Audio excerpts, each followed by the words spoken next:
musical revelations lately. And so that's what I want to talk about. Because we can all get kind of like caught up in our own music, like our own ideas in our own heads. And I think we kind of forget that music has a very long history. So today I want to get outside of my own head and I want to go back to the past. The first place we're going to go back is to a much nicer piano studio than this one, South Street Piano Studio in Davidson, North Carolina. Look at it. Doesn't it just look like a fairy tale? And it was like a fairy tale. I studied here from the time that I was like 7 till I was 18 or 19. My teacher was Teresa Woody. She was an amazing teacher. She still is. She taught technique, but she also taught joy and emotion and just all the subtleties that go along with playing exquisitely. So definitely a big influence on me and someone that I'm really, really proud to have been able to study with. Here it says that she studied at UNC Chapel Hill under Professor Francis Wong. Unfortunately, there was not a whole lot of information about him online. It appears that he died this year, and that was what led to this whole big revelation when we were talking about how her teacher had recently passed away. But he was a professor in the music department at University of North Carolina, Chapel Hill, from 1976 to 2003. So other than that, like, memorial, I wasn't able to find a lot about him online. I found a LinkedIn that looks like it wasn't very well put together or maintained, but like this was an old man, so I can understand him not really having a great LinkedIn. So under his experience, associate professor at University of North Carolina at Chapel Hill, so that checks out. This is our guy. And under education, we see that he studied at Juilliard for his master's in piano 1963 to 1966. So it doesn't say who his teacher was, but according to South Street Piano Studios, Teresa studied at UNC with Francis Wong, who was a student of Madame Rosina Levine at Juilliard. So not like a fantastic source, but it's something. I found this, another piano student of Francis Wong, who wanted to mention on their website that he studied at Juilliard with Rosina Levine. And another example of that. So it seems like he made it pretty well known to people who he studied with. There was a lot of information about her. She was a very well-known piano instructor. This is from the New York Public Library Archives and Manuscripts. They have like a zillion pages of her personal documents. And they had a great biography of her at the beginning. So it looks like in 1944, her husband passed away and she was appointed to succeed him at Juilliard. And she died in 1976, shortly after retiring from the faculty of the Juilliard School. So it appears that between 1944 and 1976, Rosina Levine did teach at Juilliard. 1963 to 1966, Francis Wong got his master's at Juilliard.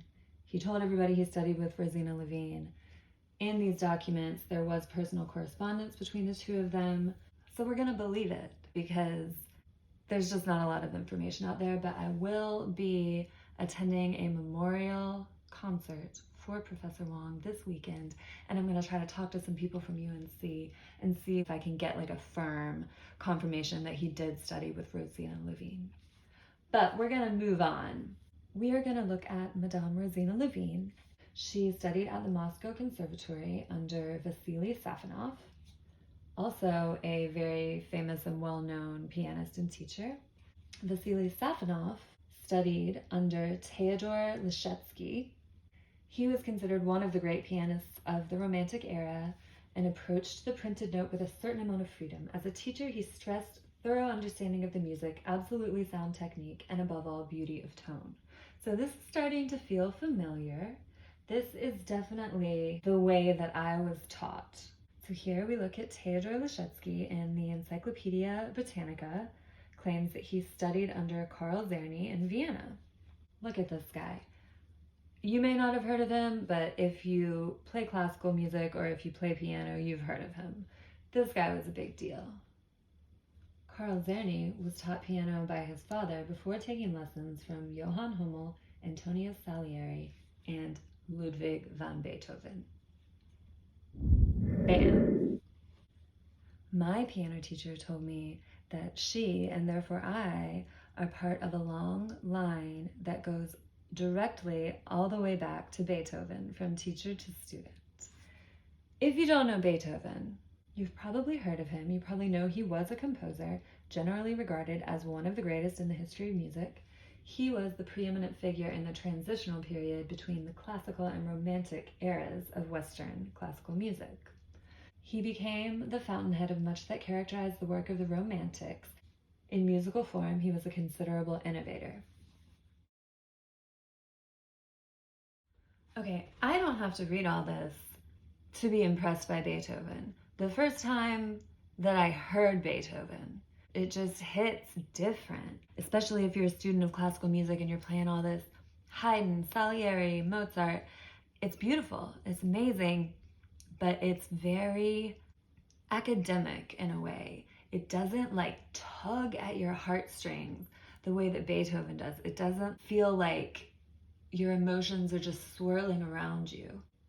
And I didn't realize until this connection was made, really, that something that I thought was just me, like this is just how I am, this is how I feel about music, that was taught to me by Teresa Woody, who learned it from Francis Wong, who learned it from Rosina Levine, who learned it from Vasily Safonov, who learned it from Theodor Leschetsky, who learned it from Carl Czerny, who learned it from Beethoven.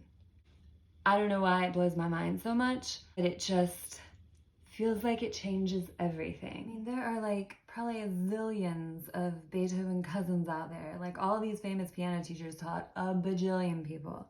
Plenty of people that took piano lessons for a year and gave it up and never touched it again. Probably learned from a teacher who could be traced back to Beethoven. But they don't even know. They don't even feel it. And I do.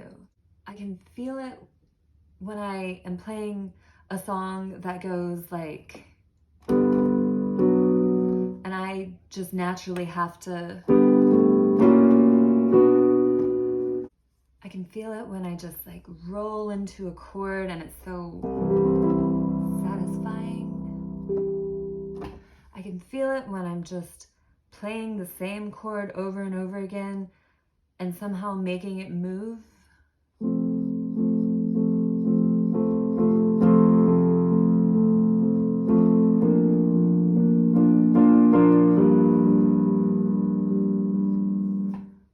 That skill for making music beautiful, that very careful touch that it takes, that's what was handed down to me through 8 generations straight from Beethoven. That is my special sauce, the technique that I was taught. It's nothing about me, it's not my talent, it's that I was taught this.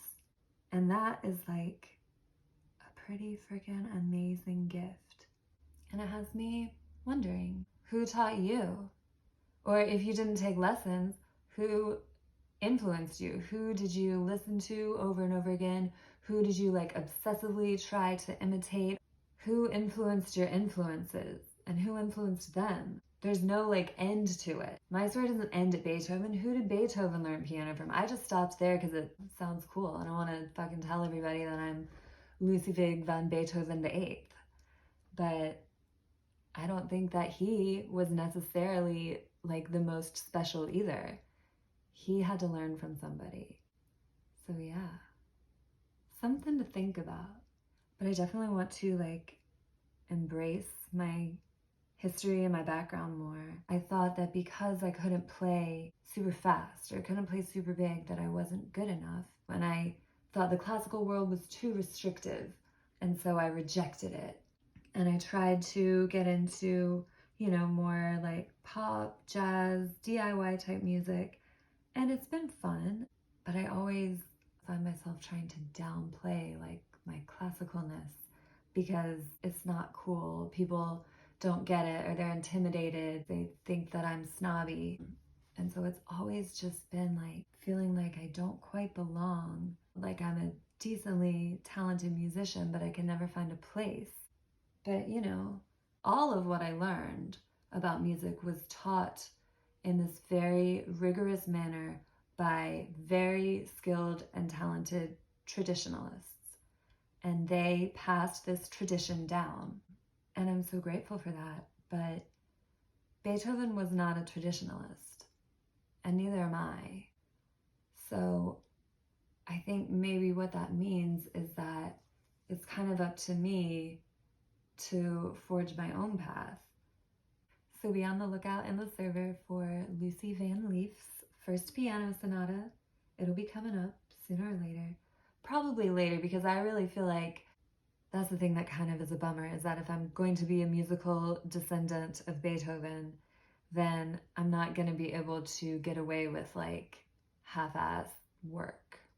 I want to use these amazing skills that were taught to me through the generations to feel like the spirit of Beethoven coming through my fingers. Not just Beethoven.